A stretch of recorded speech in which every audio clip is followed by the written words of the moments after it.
April 7th, 1943, the day when the Pacific sky turned into a storm of fire and courage. The morning light spread gently across the Solomon Islands, unaware that it was about to witness one of the most extraordinary moments in aerial history. From the deck of the USS Lexington, a squadron of Grumman F-4F Wildcats prepared for takeoff. Among them sat Lieutenant James Elms Sweat, calm, collected, and utterly focused. The sea below glimmered with deceptive peace, but in Sweat's eyes, there was only calculation, the kind that separated pilots from legends. For Sweat, flying was never about thrill or glory. It was about order within chaos. He believed the sky had rules, invisible, merciless, and absolute. You didn't conquer it, you adapted to it. Each dive, every turn, and every shot demanded precision, not emotion. And that morning, as his aircraft lifted into the rising sun, he knew those rules were about to be tested like never before. The Japanese strike force had already begun its advance. Dozens of Aichi D-3A dive bombers escorted by Zero fighters, gliding like dark wings of death toward the American fleet. Alarms screamed across the radios. Commands blurred into static. The situation was critical. Sweat's squadron was scrambled to intercept a handful of fighters against an approaching storm. Yet, there was no hesitation, no second thought. Each man knew his duty. The sky above Tulagi was about to become a graveyard. As Sweat climbed to altitude, the world below turned small and silent. Then he saw them, enemy formations cutting across the sunlight like daggers. The moment felt endless, suspended between fear and focus. He rolled his Wildcat into a dive. The engine howled. The air around him shattered. The hunt had begun. The first target loomed ahead, a Japanese bomber descending toward the fleet. Sweat locked in, aimed, and fired short, surgical bursts. His bullets tore through the metal belly of the plane. In seconds, it burst into flames, spiraling into the sea below. No celebration, no cheer, just a steady breath. Another enemy marked, another threat removed. Then came the second, then the third. Sweat maneuvered through tracer fire, smoke, and chaos as if guided by instinct sharpened through discipline. He became part of the machine, moving with the rhythm of the sky, not against it. One after another, enemy bombers fell. Within minutes, the sky was burning, streaked with trails of smoke and metal fragments. His ammunition ran low, yet his determination refused to fade. A fourth bomber tried to slip away, banking hard into a cloud cover. Sweat anticipated the move, rolled through the dive, and unleashed another precise volley. The bomber disintegrated midair, scattering debris across the clouds.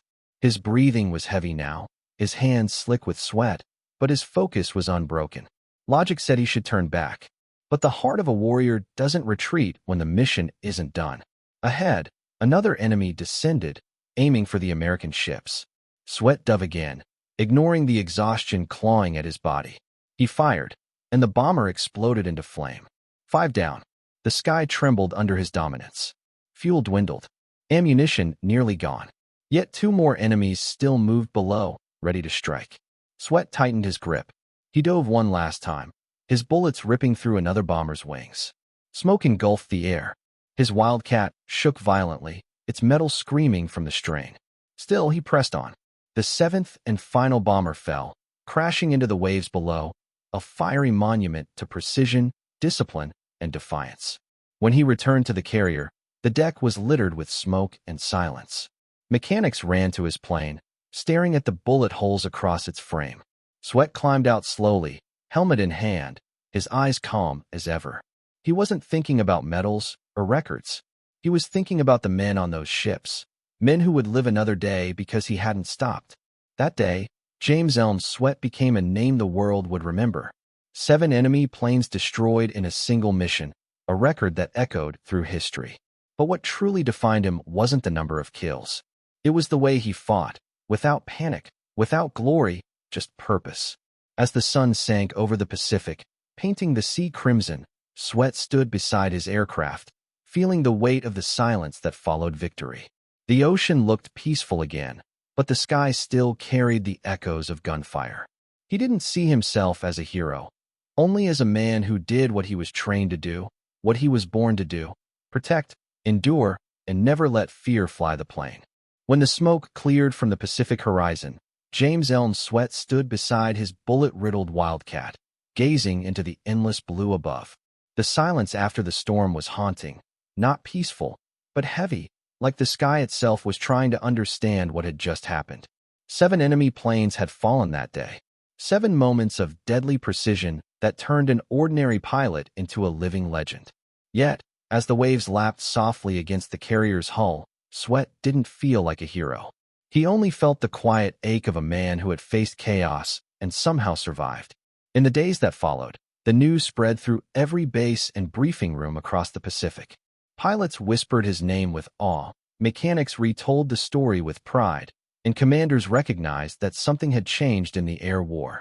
Lieutenant James Elm Sweat had proven that skill and discipline could overpower even the fiercest numbers. He had shown that calm thinking could be deadlier than reckless bravery. His 7 confirmed kills weren't just statistics. They were lessons written across the sky in smoke and fire. When the Medal of Honor was pinned on his chest, he stood straight but humble.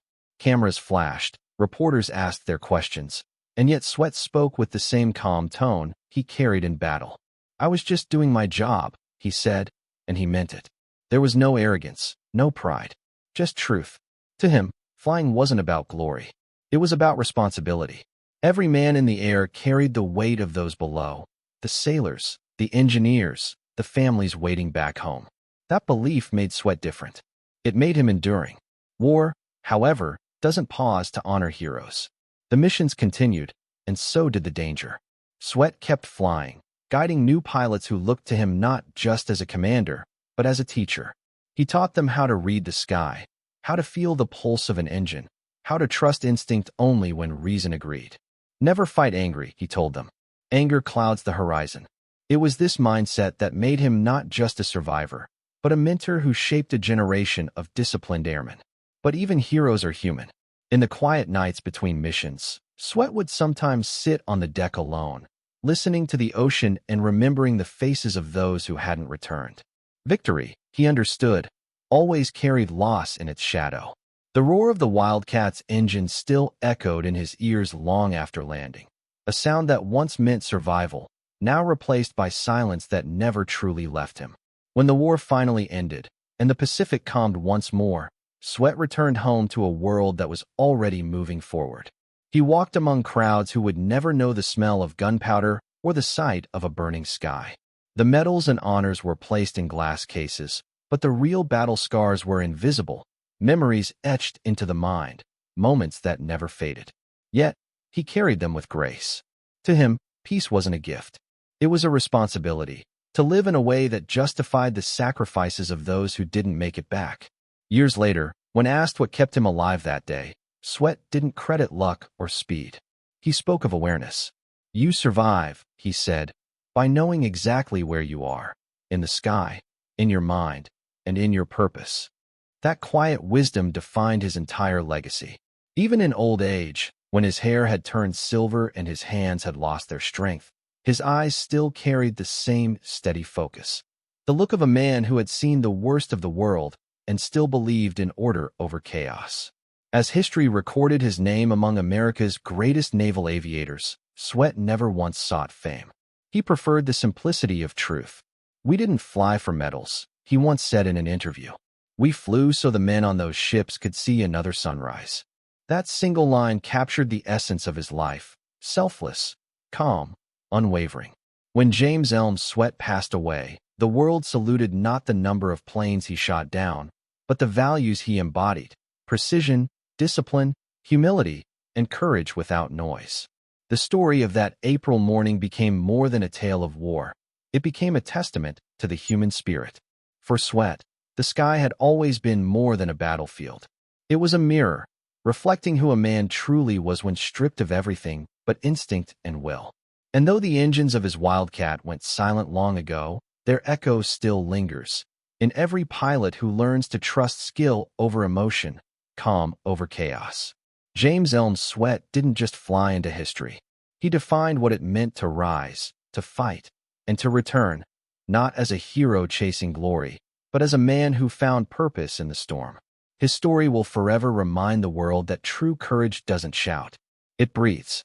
It endures, and it flies, quietly, fearlessly, into eternity.